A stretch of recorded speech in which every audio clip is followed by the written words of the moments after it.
Welcome back guys, एक और नए वीडियो में आपका स्वागत है जिसमें हमें पढ़ना है पार्ट 5th और इसमें हमें पढ़ना है metal react with solution of other metal salts. मतलब मेटल की एक और केमिकल रिएक्शंस या प्रॉपर्टीज के बारे में हम यहाँ पे पढ़ेंगे। तो चलो शुरू करते हैं।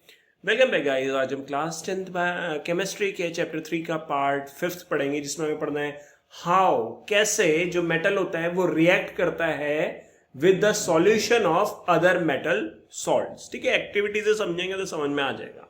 हमें क्या लेनी है, सबसे पहले क्लीन वायर लेनी है, साफ तार लेनी है कॉपर की, और एक आयरन की कील ले लेनी है, नेल ले लेनी है। ठीक है, put the copper wire in solution of iron sulphate. ये बहुत इंपॉर्टेंट है।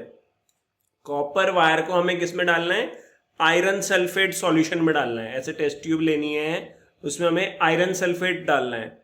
उस आयरन सल्फेट के अंदर हमें क्या करना है, कॉपर की वायर डाल देनी है। ठीक है, फिर आयरन नेल लेनी है और उसको कॉपर सल्फेट में डाल देना है। मतलब जस्ट अपोजिट करना है, समझ रहे हो ना। ये इसमें हमने आयरन नेल डाल देनी है। ठीक है, अभी फिगर में देख लेते हैं यार पहले, सिंपल सा देखो। फिगर में क्या दिया है हमें, ये किया है हमने। यहाँ पे हमने क्या किया, ये हमारे पास सॉल्यूशन है कॉपर सल्फेट का, इसमें हमने आयरन नेल डाल दी। ठीक है, और आयरन सल्फेट का जो सॉल्यूशन है उसमें हमने कॉपर वायर डाल दी, जस्ट अपोजिट। ठीक है, ऐसे टेस्ट ट्यूब के अंदर हमने डाल दिया। Record your observation after 20 minute बाद हम देखेंगे तो क्या होगा, जो ब्लू कॉपर सल्फेट सॉल्यूशन है वो ग्रीन होने लग जाएगा। जो ब्लू कलर का कॉपर सल्फेट है वो कैसा होने लग जाएगा, ग्रीन कलर का। अब कलर चेंज हो रहा है, कलर चेंज हो रहा है मतलब रिएक्शन होगी। ठीक है ना। तो in which test tube did you find the reaction has occurred. तो कौन सी टेस्ट ट्यूब में रिएक्शन होगी, जिसके अंदर कॉपर सल्फेट सॉल्यूशन होगा। मतलब मैं इसको 1 नाम दे देता हूं, इसको 2 दे देता हूं। तो पहले नंबर वाला जो केस है उसमें रिएक्शन होगी, क्योंकि उसमें कलर चेंज हो रहा है ना। जो ब्लू कलर का कॉपर सल्फेट का सॉल्यूशन था वो अब कैसा हो रहा, ब्लू से वो ग्रीन हो रहा है। ठीक है, तो on what basis can you, अब आप कैसे बोलोगे भाई रिएक्शन हो रही है। तो आपने क्यों बोला कि रिएक्शन हो रही है, क्योंकि जो ब्लू कलर है कॉपर सल्फेट का वो फेड होके पेल ग्रीन हो रहा है पहली वाली रिएक्शन में। दूसरी वाली में कोई कलर चेंज नहीं, कुछ भी नहीं हो रहा है दूसरी रिएक्शन, दूसरी टेस्ट ट्यूब में। Can you correlate your observation from activity 3.9, 3.10, 3.11। तो हाँ, उससे जब हम ऑब्जर्व करेंगे तो हम क्या ऑब्जर्व करेंगे पता है क्या, कि iron is more reactive than copper. ये इंपॉर्टेंट है। आयरन जो है वो ज्यादा रिएक्टिव है, किससे, कॉपर से। और आपने पहले चैप्टर में पढ़ा होगा डिस्प्लेसमेंट रिएक्शन। डिस्प्लेसमेंट रिएक्शन क्या कहती है कि एक मेटल जो होता है वो क्या करता है, दूसरे मेटल को जो कि सॉल्यूशन स्टेट में रहता है उसको डिस्प्लेस कर देता है डिस्प्लेसमेंट रिएक्शन में। मतलब iron is more reactive than copper. तो क्या होगा, कॉपर जो है वो डिस्प्लेस हो जाएगा और क्या बना देगा, आयरन सल्फेट। रुको रुको रुको रुको, ये होगा बैलेंस केमिकल इक्वेशन। अगर हम देखें यहाँ पे, ये आयरन है, आयरन, ये आयरन नेल है। ठीक है, ये कॉपर सल्फेट सॉल्यूशन के अंदर हमने डाली थी।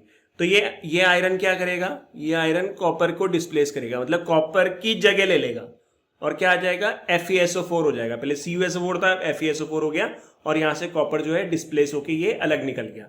तो डिस्प्लेसमेंट रिएक्शन हो गई ना। यहां पे डिस्प्लेसमेंट रिएक्शन में क्या होता है, जो मोर रिएक्टिव मेटल होता है वो लेस रिएक्टिव मेटल को डिस्प्लेस कर देता है। तो more reactive metal less reactive को डिस्प्लेस कर रहा है, मतलब more reactive iron less reactive copper को डिस्प्लेस कर रहा है सॉल्यूशन में, सॉल्यूशन से। ठीक है ना। तो reactive metal can displace less reactive metal from there compound in solution या मोल्टन फॉर्म में। ठीक है, उसको हटा देता है। ये जो सेकंड वाली है इसमें तो कोई रिएक्शन शो नहीं होगी, क्योंकि कोई कलर चेंज नहीं, कोई कुछ भी नहीं होगा इस केस में। ठीक है, पहले वाले केस में रिएक्शन शो होगी।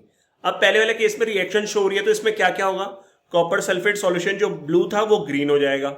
ग्रीन क्यों हो जाएगा, क्योंकि यहाँ पे फेरस सल्फेट बन गया, कॉपर सल्फेट नहीं रहा ना, फेरस सल्फेट बन गया।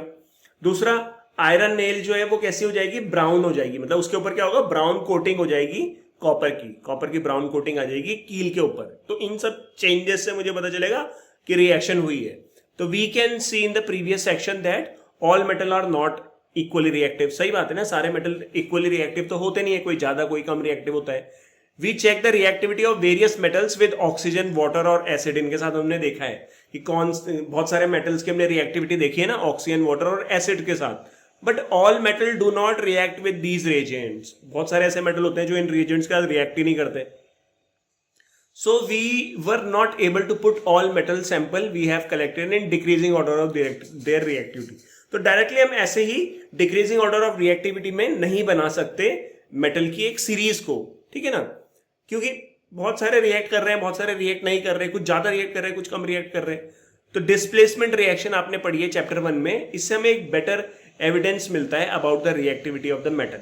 देखो ये क्या बोल रहा है, डिस्प्लेसमेंट रिएक्शन चैप्टर 1 में पढ़ी है, तो उसमें हमें पता है कि भाई अगर इस केस में जैसे यही एग्जांपल ले लेते हैं, आयरन जो है वो कॉपर को डिस्प्लेस कर रहा है, तो इसका मतलब मैं क्या समझूंगा कि आयरन जो है ज्यादा रिएक्टिव है कॉपर से। तो इससे मुझे क्लियरली पता चल गया ना कि भाई iron is more reactive than copper.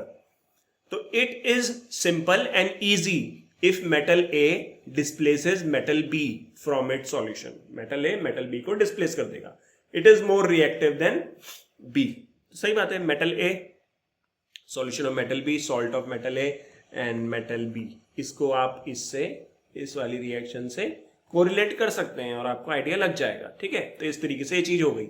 ये वाला जो डायग्राम है ये पेपर में आता है, ये डायग्राम दे देते हैं और फिर क्वेश्चन पूछते हैं, ठीक है, ध्यान रखना।